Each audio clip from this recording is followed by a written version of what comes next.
So we're here to talk about Matariki. And Matariki is the Pleiades.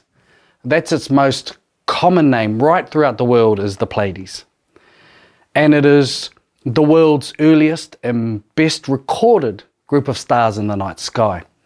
And this is an image here of a 20,000-year-old cave painting, which is from southern France.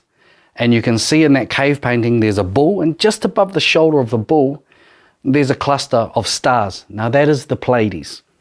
And the other image there is a star disk that's a few thousand years old. It was found in Germany, and it shows the sun, the moon, and those cluster of stars there that are the Pleiades. Now in other parts of the world, here in Asia, we understand in Japan, it is Subaru, the name of the cluster of the Pleiades.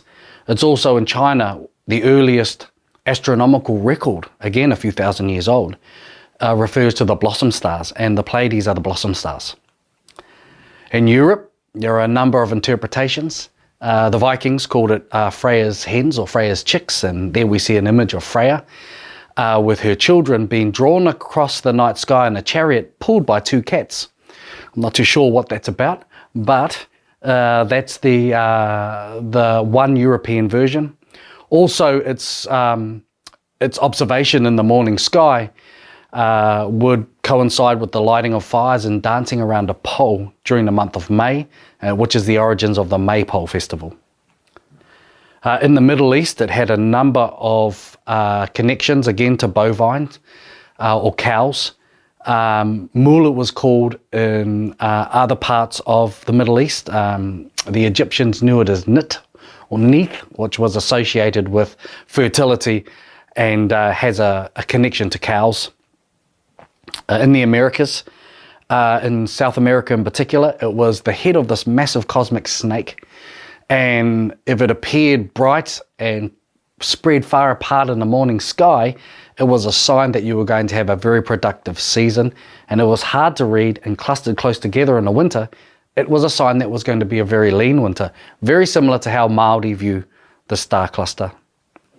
And in Australia, it was 7 women who ran away from 7 men and turned themselves into stars and went into the sky. And the most well-known version of the Pleiades is the Greek version, and they are the 7 daughters of Atlas and Pleione, and that's how we get the phrase the 7 sisters.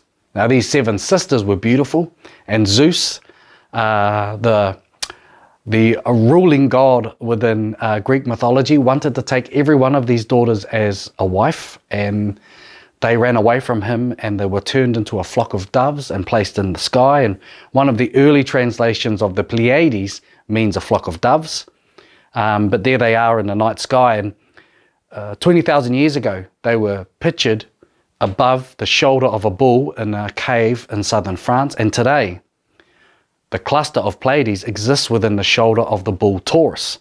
So they're still in that position in our modern understanding of the night sky, and in particular our constellations.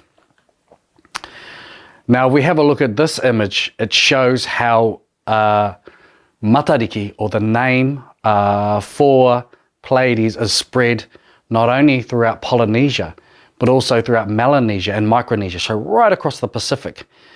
From the Marshall Islands to Easter Island to the Marquesas, down here to Aotearoa, they are called Matariki.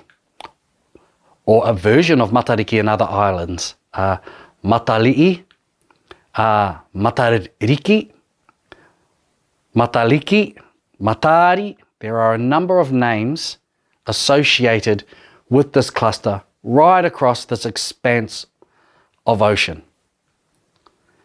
And here we have the names, the 9 names within the cluster of Matariki, or in the cluster of Pleiades, as were recorded and marked by the Greeks.